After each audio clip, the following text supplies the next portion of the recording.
Today I'm speaking with Sophie Nir, the CEO and one of the founders of Abortion Positivity Project.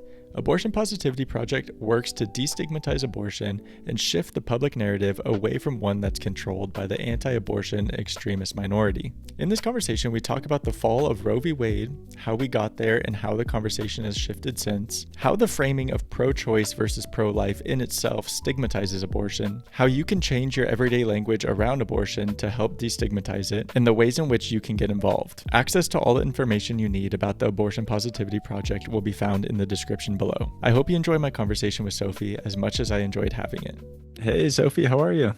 I'm good. How are you? I'm doing well. There's a ton that I want to cover today and I want to be respectful of your time. So do you mind if we Great. just get right into it? Let's get right into it. That sounds Awesome. great. Awesome. I'm ready whenever you are, and I'm excited. Cool. Yeah, I'm excited too. So you're the former executive director of Eleanor's Legacy, as well as the former finance director for New York State Attorney General Letitia James. What prompted you to direct your focus into abortion rights, and what's that journey been like for you so far? Oh, that's such a great question. So my background, yes, is in the much more traditional capital D Democratic politics space, but I always knew that abortion was my first and foremost passion. And I think throughout my career, I have sort of gotten closer and closer to working in this space. And now this is where I am so blessed to find myself. So I have always worked in the women's rights, women's health space primarily. And I was working with basically exclusively women candidates when I was on the campaign trail and in the more traditional politics space.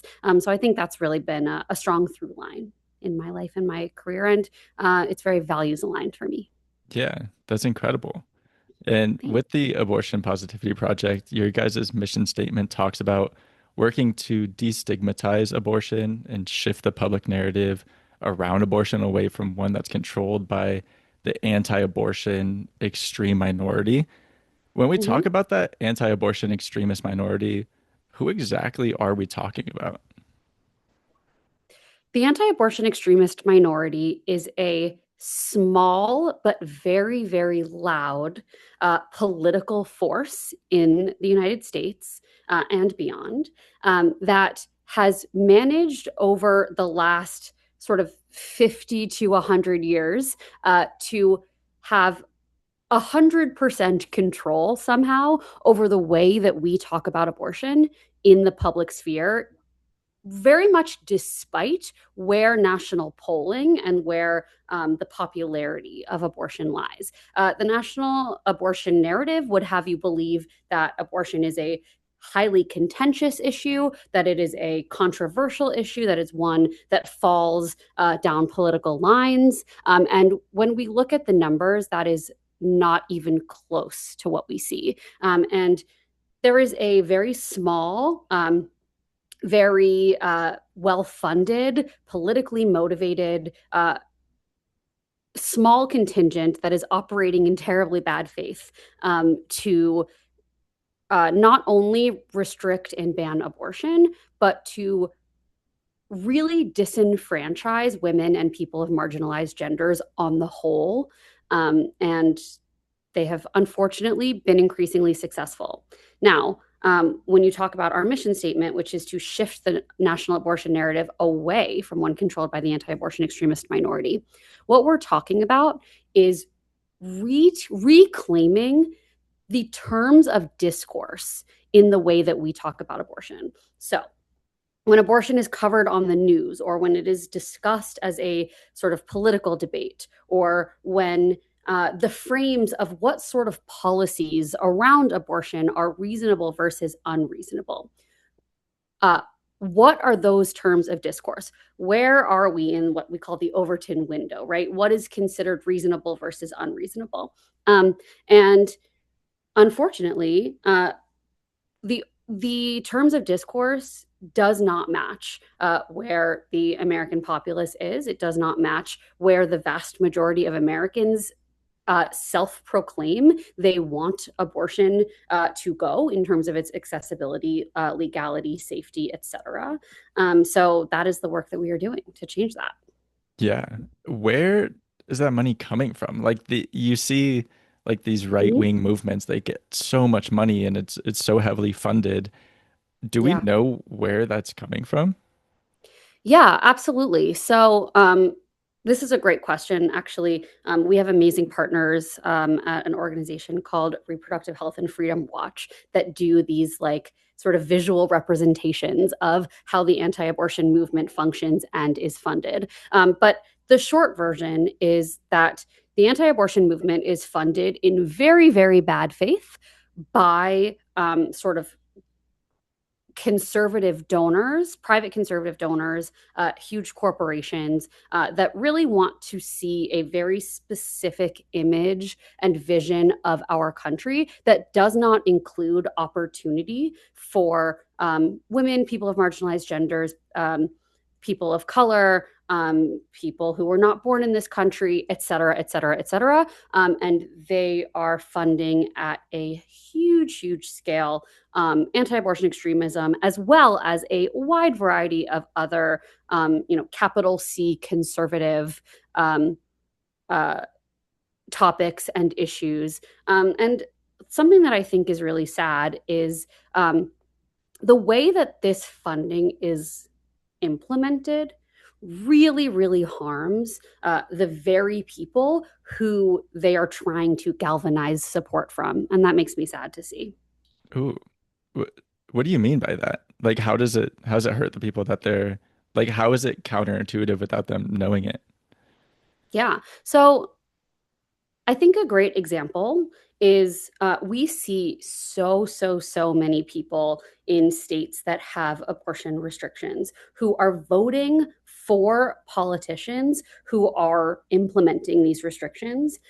And then when they are pregnant and these policies start to directly affect them and or their partner or their spouse or their loved one of any kind is pregnant and these policies are affecting them directly, they think, well, there should be an exception for me, and there isn't. And that's the thing to know about restrictive abortion policies is you think that you are going to be the exception when the time comes, and unfortunately, you're not. The way they're written, there are no exceptions, and that includes each and all of us, no matter our wealth, our race, our level of privilege. Unfortunately, uh, it affects everyone. Yeah.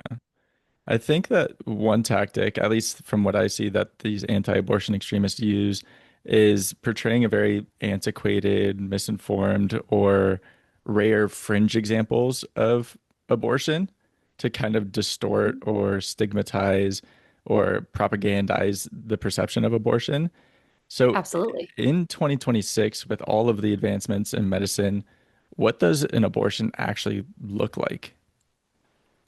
That's such a great question. And I'll really add to your question that I have seen supporters of abortion do the very same thing, use fringe extreme examples as opposed to supporting all abortion and supporting the freedom for people who need to access abortion care as its own merit and virtue. And to answer your question, what does abortion care look like? First of all, 54% of abortions, the last time I checked, are done using medication abortion in the year 2026. Medication abortion is a very safe and very effective abortion way of accessing abortion. You can access abortion medication by mail in all 50 states, or from a wide variety of medical providers. And there are also procedural abortions, which happen in person in clinic, that make up the other approximately 46% of abortions that occur. Other things to know about abortion in 2026 is that since the Dobbs decision ended the mandate to legal abortion nationwide, the abortion rate has actually gone up while health outcomes for pregnant people has gone way down.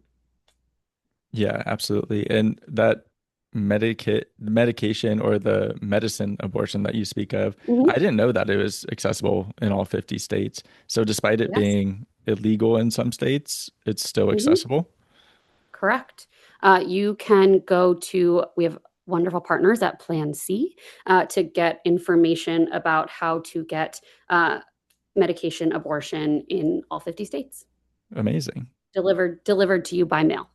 Amazing. Yeah, and I think that like okay, so I have a couple questions about that actually. With the medication Great. abortion versus like a procedural abortion, Mhm. does that depend on what stage or trimester or because I feel like what a Yes. lot of these anti-abortion people do is like, oh my God, you're taking a pill and then you're popping out a 35-week-old fetus, like on the brink Right. of being born. And it's like this weird distorted image. So like what does something Yeah. like a medication abortion look like? Yeah. So you're saying a lot of fascinating things, and I'm going to try to answer all of them. So, first of all, just I will say I'm not a doctor, but I can tell you the basics of medication abortion, which is that there are two medications involved in medication abortion: mifepristone and misoprostol. Mifepristone is swallowed, and that terminates the development of the pregnancy. And then 24 to 48 hours later, you dissolve 4 pills of misoprostol either in your cheeks or intravaginally, and that dispels the pregnancy from the body. That is sort of the very basics of how medication abortion works. Medication abortion is available in the US up to 10 to 12 weeks. It has been FDA approved for decades and is very safe, has been approved in Europe even longer.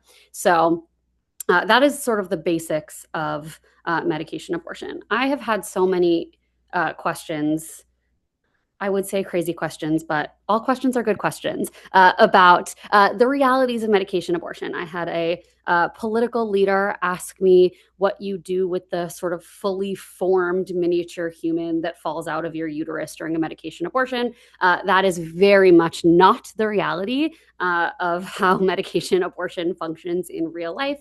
Up to 10 to 12 weeks of pregnancy, you are passing what looks like clotted blood.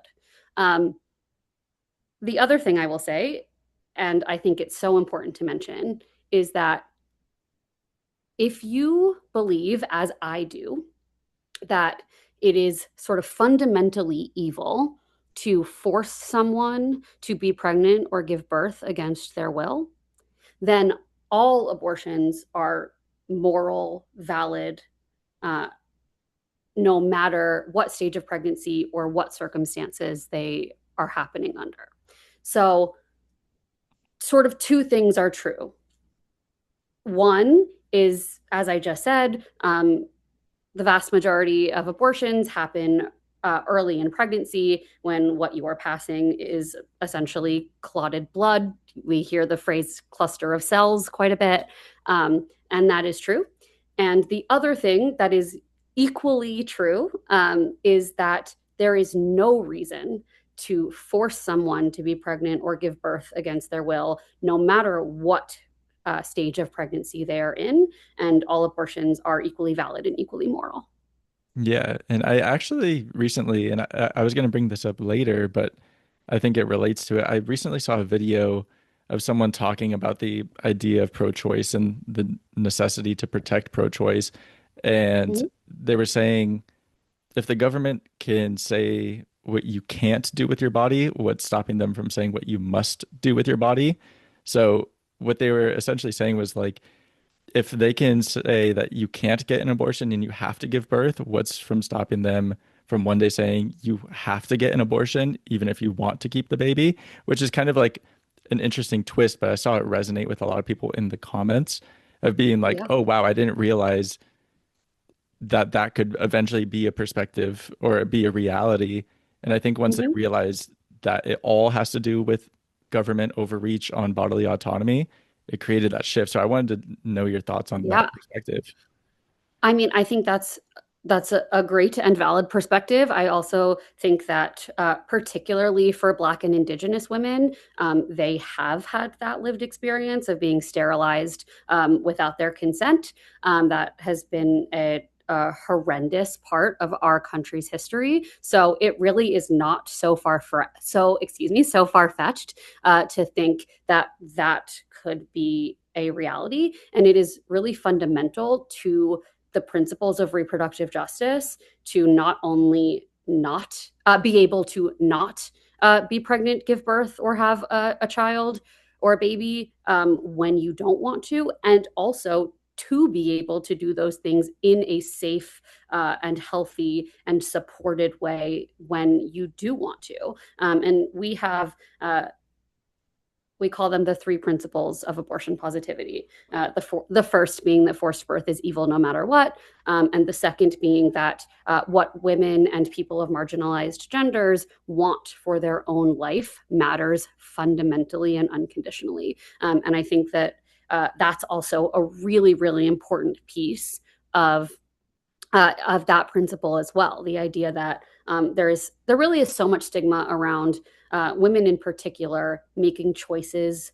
for themselves or because it is what they want their life to look like, or without the vision of a man or children or prospective children in their life. And we believe, and it is fundamentally abortion positive, to understand that what women want for their own life really matters. And that includes both a vision of their life without a pregnancy and a vision of their life with one, if that's what they are hoping for, Yeah, or absolutely. with one safely. Yeah. And that kind of reminds me of some fringe right wing, I don't know how fringe it is, but this idea that I've been seeing on the internet lately of women on the right being like, yeah, I'm willing to give up my right to vote because I trust my husband's judgment, or like my vote is whatever my husband's vote is. And it's Mm-hmm. this idea of being like, yeah, we don't want women to have any sort of say in their lives or anybody else's lives, which I don't know. I just feel like it's so crazy. It is both crazy and sort of strangely mainstream. So there's a very fundamentally Christian sort of family structure that has is also very pervasive in our country, and it's the idea that women should be submissive, that wives are submissive to their husbands, that the husband slash father is the head of the household, and among sort of far right, though of course tragically growing more mainstream circles, there's this idea of household voting, which is a a barely veiled way to disenfranchise women, and also to eliminate the power and eventually existence of single women by choice or queer families, et cetera, et cetera. Really, any family structure that isn't a heterosexual Christian family structure, um, and uh, I think that this ideology is very pervasive beyond the people who would self identify as feeling that way.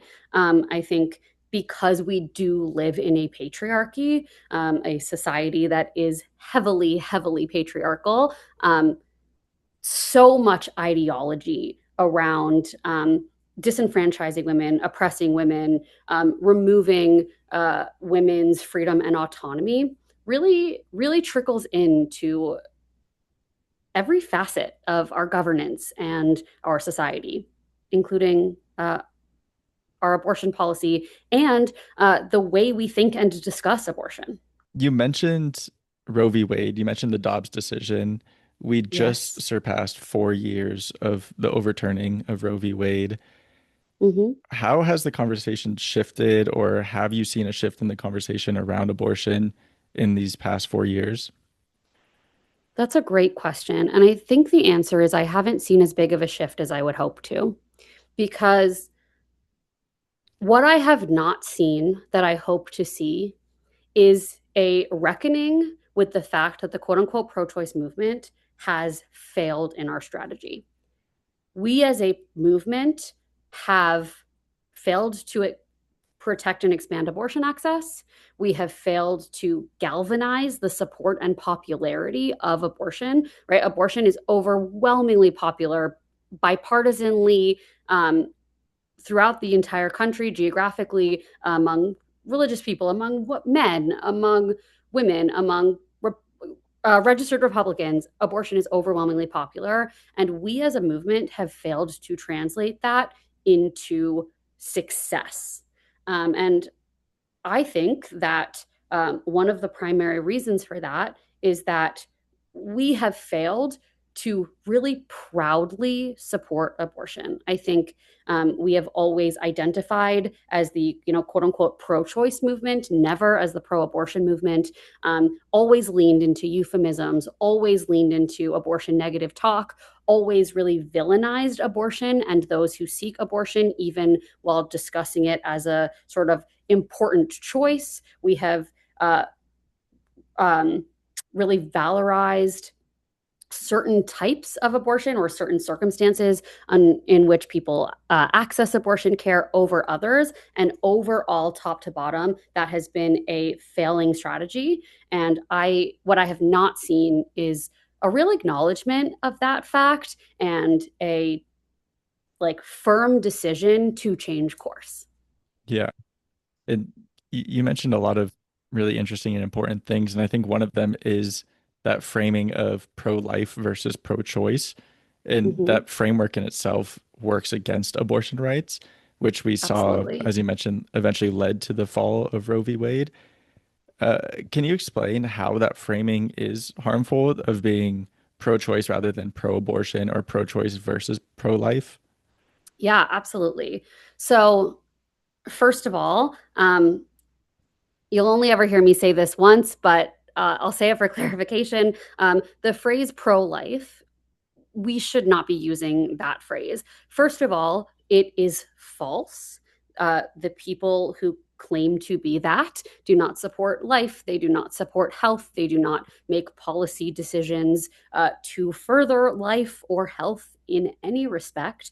So it is false and disingenuous to use that title. And also, that is a title that they selected for themselves to distance themselves from the reality of forcing people to be pregnant and give birth against their will, of disenfranchising women, of removing women's autonomy and freedom to control their own lives and destinies. And we are not doing their work for them anymore in sort of advancing their propaganda that harms our movement and our goals. So when I am talking about that community, which again, small but loud, I use phrases like pro forced birth because it is just more accurate, or anti choice or anti abortion. So then on the side of the quote unquote pro choice movement, that is language that I just find to be wholly insufficient. It is euphemistic. It removes us from our support of abortion, distances us from abortion, which I think is doing a tremendous disservice because abortion allows people to determine their own destinies. Abortion saves lives. I am so proud to support abortion for all the amazing impacts that it has in our society, for all of ways it makes our society better. So the word choice, quote unquote choice, was intentionally selected to distance from abortion. And that is the kind of strategy that has already failed, that I am not interested in participating in any longer. Also, the idea of choice implies that people can actually access abortion care, right? If you're saying that you have the freedom to choose, that means that it is an actually available option for you to choose. And unfortunately, the reality of our country is that abortion is not available to a wide variety of people, are not able to access care. So that is yet another reason why the language of choice is just not sufficient. And also, the pro choice movement has failed in so many ways. So I no longer identify with the sort of title of a movement that has already proven unsuccessful. Yeah, absolutely. I feel like it's really important to address the framing and the language because the framing in Mm-hmm. itself is, like you said, distances the conversation from abortion, distances the standing with abortion, and it's all very, very intentional. And like if we look back, Exactly. Bill Clinton kind of popularized the saying abortion should be safe, legal, and rare, which Safe, legal, and rare. is very similar to just the whole idea of framing pro-choice versus pro-life. Like it all is still anti-abortion in its core in the language that's being used. How do we shift Absolutely. the perspective, or how do we shift the mindset to being not just abortion should be safe, legal, and rare, but abortion should be safe and legal, period? Yeah, that's such a great point. And I talk about safe, legal, and rare all the time because I think that that mentality has really it really has its claws in deep in the quote unquote pro choice movement. And actually, after Bill Clinton popularized that language, Planned Parenthood adopted it as their like official sort of slogan and policy. And of course, to suggest that something should be rare is or should have to be rare inherently implies that there is something bad or wrong about it. And that is language that is untrue, unhelpful, and really undermining of our own goals. And so the language that we use at the Abortion Positivity Project is that we believe that abortion should be safe, legal, affordable, accessible, and stigma free. And the way that we get there is by of course, we say embracing abortion positivity. Abortion positivity is a framework for understanding abortion without any stigma or judgment. It centers the positive impact of abortion and understands abortion as a social good, meaning something that is fundamentally good for society. That is, in fact, the third pillar of abortion positivity is that abortion is fundamentally good for society. It makes society better. It makes our society freer, more equitable, more prosperous, and is a reflection of a freer, more equitable, and more prosperous society. So the way we embrace abortion positivity is first, we look at the way that we are taught to think about and talk about abortion in our society. And we ask ourselves, who is this serving? And is it aligned with my values and goals? And we start to see when we ask ourselves those two questions that the way that we have been have grown accustomed to talking about abortion because it is so sort of singularly pervasive in our society is really steeped in abortion stigma and abortion negativity. There is even the way that people who self-identify as pro-choice talk about abortion, it's language like safe, legal, and rare. It's apologetic and whispering tones. None of these things serve our mission, and none of those things, if I ask myself, are aligned with my values, which are that forced birth is evil, what women want for their lives matter, and that abortion makes society better. Yeah, and I think when people hear things like abortion saves lives or abortion is good for society, Mm-hmm. there's so much, like you said, people have their claws in so deep to these certain notions, these kind of propagandized or marketed phrases thrown towards them, and this where it's like, oh no, abortion should be remorseful, or abortion should be rare, all of these things. I I So feel like, sad. Yep. yeah, and I feel like a lot of like trying to get past that is reframing and like deconstructing what certain things mean, because we have all these like different sayings and slogans. So when we say abortion saves lives and abortion is good, what do Mm-hmm. we mean by that? Because I think a lot of people hear that and they're like, "Oh, how could you say that? Like it should be, because they have so much of that Yeah. propaganda built into them already." So how can we help shift that perspective of helping people understand how abortion saves lives and how abortion is good? Yeah, that's such a great question. So, abortion saves lives in a wide variety of ways, but I will talk through some of them.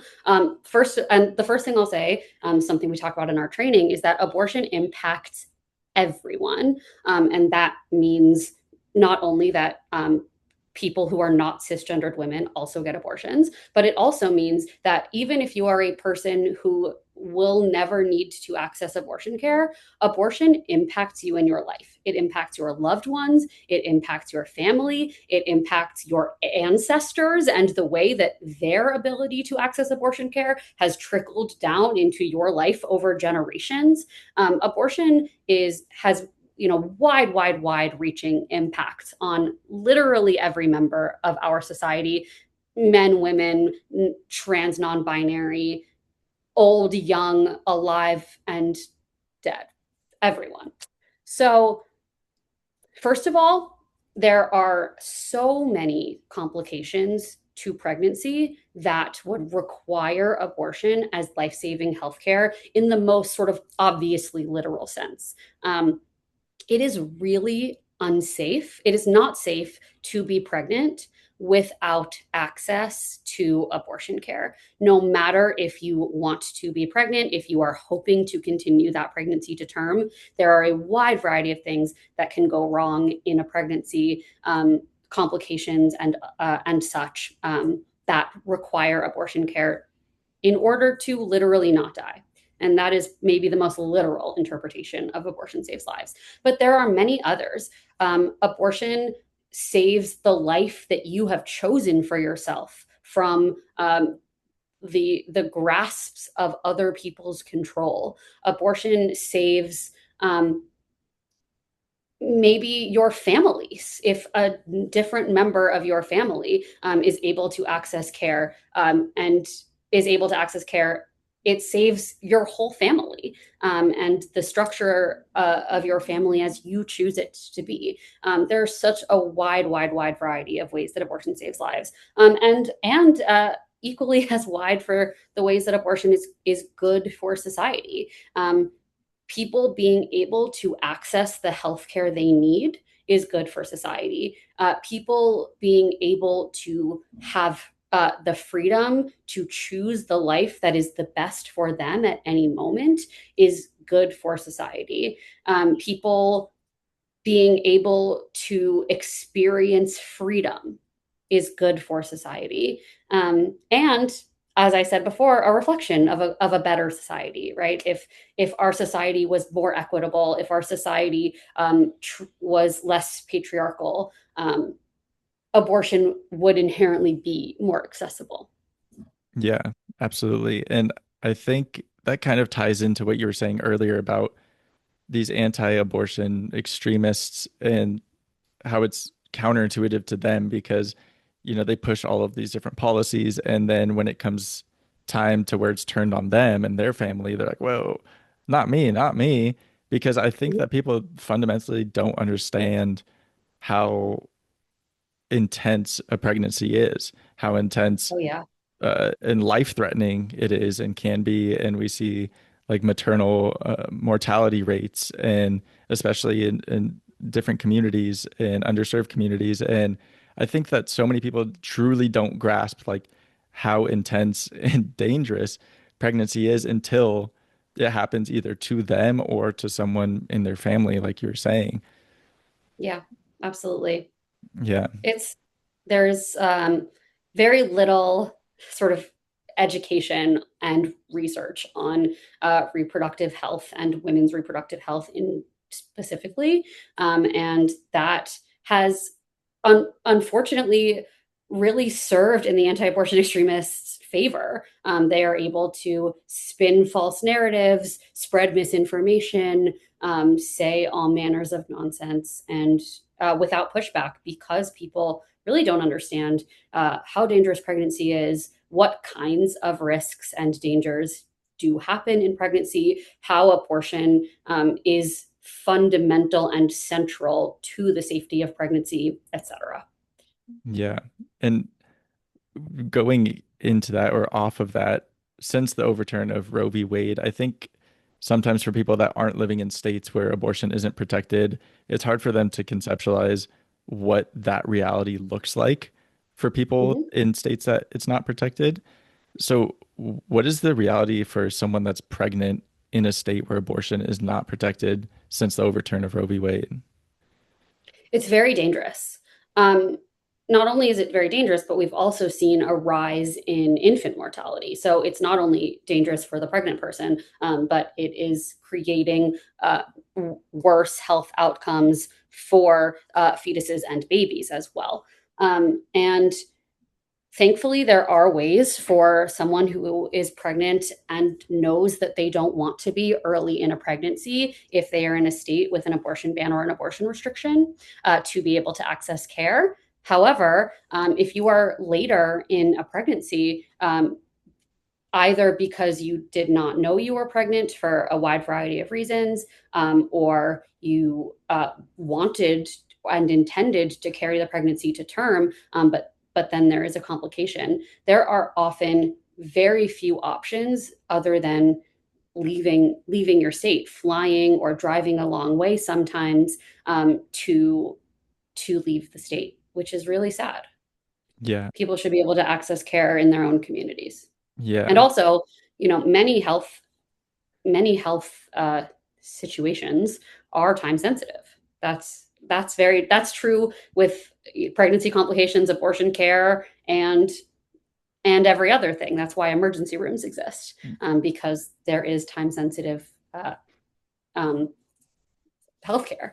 So if you are in a state where you cannot access care and you need it desperately and immediately, we have very tragically seen uh, people die because they were not able to access abortion care until it was too late. Yeah. And also on a global scale, a lot of these states that aren't protecting abortion rights have also kind of become an inspiration or a blueprint for the attack on abortion in other countries. For example, in Chile, who currently has one of the most restrictive abortion laws in Latin America, which only allows the person who's pregnant to receive an abortion if their life is at risk, if the pregnancy is non-viable, or in the case of rape. And now they're proposing something called Mm-hmm. escucha su corazón, which translates to listen to their heart, which would Heartbeat require, law. yeah, which would require a legal abortion to listen to the cardiac activity before receiving any sort of abortion care. And in that proposal, it explicitly cites legislation from Texas, Kentucky, Georgia, and Mississippi as inspiration. So this isn't just something that's happening in the United States. The United States is kind of the inspiration for a global movement on this attack on abortion. And I want to hear your thoughts on that just broadly, but also like, why do you think there is not only in America but globally such an attack or rise in anti-abortion rights? Yeah. So my thoughts on it generally are, first of all, it's terribly punitive, and very sad that that is the type of legislation that not only we're seeing, but is really commonplace.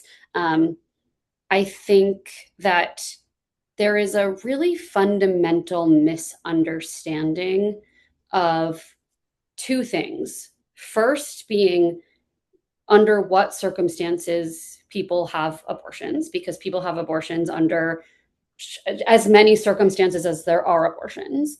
And that's thing one. And thing two, I think there is a fundamental misunderstanding of the impact that pregnancy has on someone's life, and the fact that all people, women in particular, and all people should have the freedom to determine their own life and their own destiny, and that abortion is a fundamental and central part of that being reality. Yeah, we've seen, listening to your heartbeat, we've seen waiting periods, all of these kinds of we call them trap laws, targeted restrictions of abortion providers. And they came in vogue after Roe v. Wade. In about 1976, there was the Hyde Amendment, which limited the use of federal funding, including Medicaid, for abortion services. And this really ushered in a whole era of abortion. Targeted abortion restriction as opposed to abortion ban. The difference being that in the Roe era, you could not make abortion illegal. Abortion was a federally protected the like legal abortion was federally protected by the Supreme Court. But what you could do is put enough roadblocks in place that it was so functionally difficult to access that people could not actually get care. So listening to your heartbeat is a very mean and it's such a that's such a sort of hateful mindset, I think, to suggest that a pregnant person should. I don't know. It assumes so many cruel and unfavorable things about that pregnant person, I think.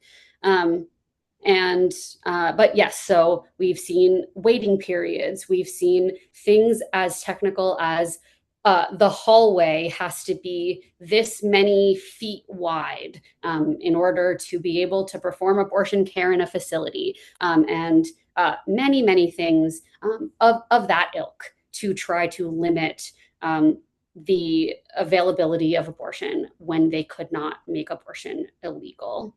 Um, that was my thoughts on the general. And your second question was, why is this happening on a global scale? And I think that it is happening on a global scale as a pushback towards the advancement of women. I think that women today, definitely women 5 years ago, or 5 years ago with COVID. Let's go with 7 years ago. Um, women 7 years ago had uh, opportunity beyond what women have ever had before. If we think about our mother's generation, our grandmother's generation, it was not common for women to work outside the home. It was not legal even for women to have their own credit cards until the 70s, or bank accounts. It was it was extremely common for women to be essentially trapped in their family units. Um,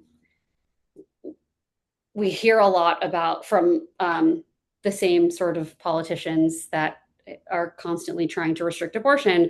They're always talking about divorce, and those things are, I think, also intimately linked because to suggest to remove the ability to get divorced is to remove the ability to have freedom outside of your home, and to force someone to be pregnant and give birth against their will is also a way to remove someone's freedom to exist outside of the home. So I think that the sort of global pushback, I think the global movement towards abortion restriction is really a pushback against women having financial opportunity, professional opportunity, and personal opportunity outside, like legally needing men to provide financially and personally.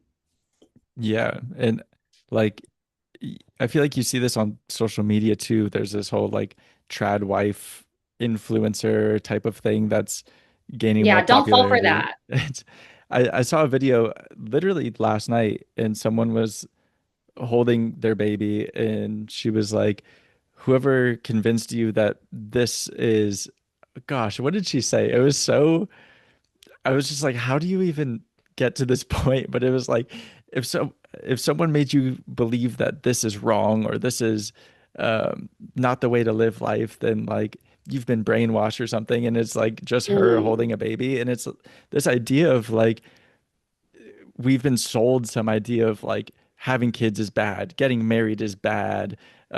When in reality, it's just like, no, you want to be able to do whatever you want with your life. Like you want to be Right. able, if you want to start a business, you can start a business. If you want to have a kid, you can have a kid. You can do both if you want. Like Right. it's so, I would argue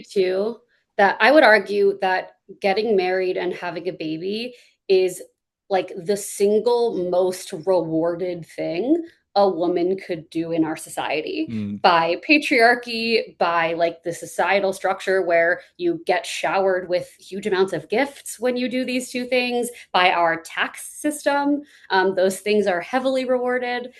So, yes, I don't think anyone is out here convincing people not to get married and have babies. I think getting married and have babies is heavily, heavily rewarded in our Yeah. society.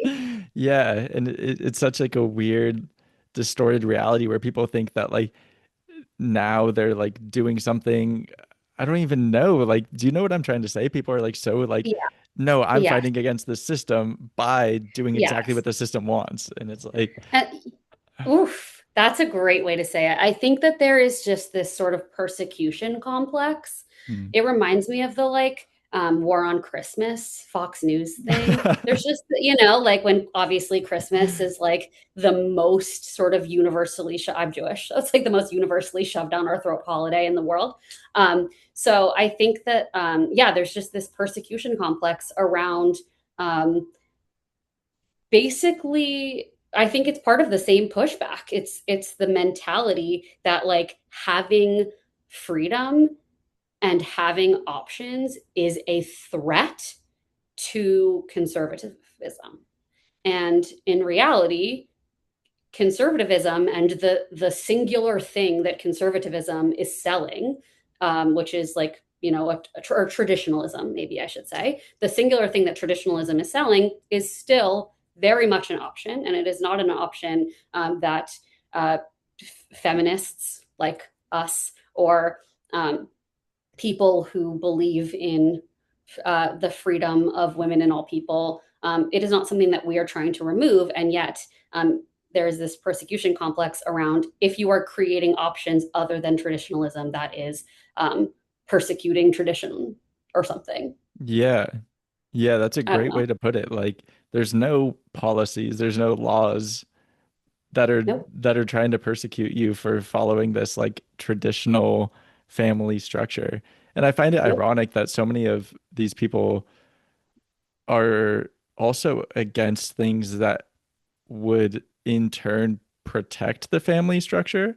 Things like abortion care, like, oh, if you want to have like a strong nuclear family, it's like you want to have access to sufficient medical care. You want to have Oh yes. access to good schools, to healthcare in general. Like all of these things that, but this like weird conservatism, it's like a paradox almost where it's like, yeah, I want to protect the family. And then all of the policies that would actually protect your family, like housing and Mm-hmm. healthcare and school and food and all of these things that would actually protect you.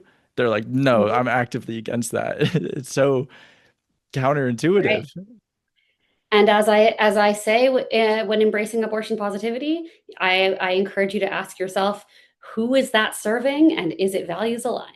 Yeah, 100%. And there was one thing that I wanted to touch on and go just to go back a little bit when we were talking about the laws in Chile and even in America and all of these states in America and whatnot. And I guess it also ties into the broader stigmatization of abortion when we talk about it being rare and using these fringe Mhm. examples.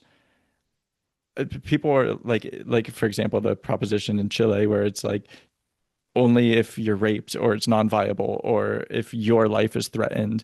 And all of these Mhm. examples are so extreme. And I like the word that you Mhm. said was like punitive, where it's like Yes. you're Your body reduced. needs to be violated in order to deserve autonomy. Yeah. How can we shift, which is like a loaded question and it Yeah. tries to tackle so much, but how do we shift it to just being like, if you want an abortion, you can get an abortion. Like if you want to, you get like you don't have to be under this extreme violated circumstance in order for you to be granted rights. Yeah. So I think the step one is to stop using language that tacitly perpetuates that ideology. I have heard people who will tell you they are so pro-choice, they are so pro-choice, they really support choice. They never say abortion, and then will say things that really imply exactly what you're saying. And we need to stop doing that. We need to stop creating the in an environment for anti-abortion extremist policy to thrive, with the way that we are participating in the national abortion conversation and discussion. We need to not only elect politicians who are, quote unquote pro-choice, but we need to demand and make it the norm that that proud support of abortion is a standard. It's not enough to say, "Oh, I'm pro, quote unquote pro-choice," right? Joe Biden, he was quote unquote pro-choice, and then when you actually asked him about abortion, he would say, "I'm not for abortion on demand. I'm a Catholic, and I think abortion is wrong, but whatever, whatever, whatever." And the way he would talk about abortion was so. When you saw the way he would talk about abortion, and then you saw his inaction when abortion was heavily restricted under his presidency, it clicks and it makes sense and it's not confusing. So we need to really change the way that we understand who is the problem, who is the solution, how can we be the solution, how can we create the environment that is going to send our society and our politics in the direction that we want it to go. Yeah. And I think that leads us to like a great wrapping up point here is like, how can Mhm. people get involved? You mentioned electing politicians that are pro-abortion and proudly Yes. pro-abortion, but what Mhm. else can people do? How can people get involved? How can people join this movement? That's such a great question. So the first thing, a little thing that you can do is just change your language. If you never say the words "quote unquote" pro-life and "quote unquote" pro-choice again, that would be great. And think about all of the things we've talked about in the reframe, and try to apply that to the way you talk about abortion. Now, more technically, you can always join our mailing list. Follow us on Instagram. We send out action items all the time. We have legislation that we are supporting, that we will send you emails about. And we would be so, so privileged to have you in our movement. So please follow us. Oh, actually, before I let you go, is there Mhm. anything, because when we have these conversations, someone that's so in it all of the time, you have a different perspective. Is there a question that you wish would be asked more when it comes to abortion? A question I wish Or would be asked a more. question that you wish would be asked more, or like what's a question that we should be asking, or what's something that we should be talking about? Do you know what I'm trying to say? Is like I'm thinking about this whole conversation that we had and all the questions I've asked Yeah. you. And I'm like, obviously I have my own lenses and everything. So like what am I missing? Like what's a blind spot that we have when it comes to the conversation of abortion? Oh, that's a great question. I think that, first of all, I think the blind spot is um, the sort of assumption that the quote unquote pro choice movement is the solution. That is a significant blind spot. I think that is when we assume that we make no progress, because we say, okay, well, there's the pro choice movement, and they've got it, and we can walk away. Assuming that, I think, is a tremendous blind spot. I also think other questions we can ask. I mean, I'm always going to go back to values. Is like, how does abortion align with our values? How is abortion a value within itself? I think there's such a framing of that anti-abortion people have what they refer to as "quote unquote" family values, and then what pro-abortion people have is what they would consider to be a lack of values, and that is so beyond false. It is so demonstrably false. Obviously, pro-abortion people are people who hold values in a wide variety of respect. I value freedom. I value autonomy. I value women. And those are all values that are easily aligned with my proud, proud support of abortion. And I also think, like, a great question to ask is, are we explaining abortion accurately? And I think the answer to that on a sort of national conversation level is very much no as well. I think when we talk about sort of exceptions for rape and incest, when we talk about when we poll questions like when should abortion be restricted, that is these are examples of like a true anti-abortion framing to the whole way we talk about abortion and the whole way we explain what abortion is. In reality, there's as many abortions circumstances as there are abortions. People get abortions sometimes because they are a financially stable adult who does not want to be pregnant, and that is perfectly valid and moral. Sometimes it's because they're a 10-year-old who was impregnated via incest and would likely crack their pelvis if they were to go through childbirth because they are 10 years old. All of those experiences are the true and honest and moral experience of abortion. Absolutely. Amazing. I think that's a great place to end it. Like, I feel like we Great. covered so much. Absolutely loved this conversation, and I really appreciate Me your time. too. Thank you. This was so, so, so fun. Amazing.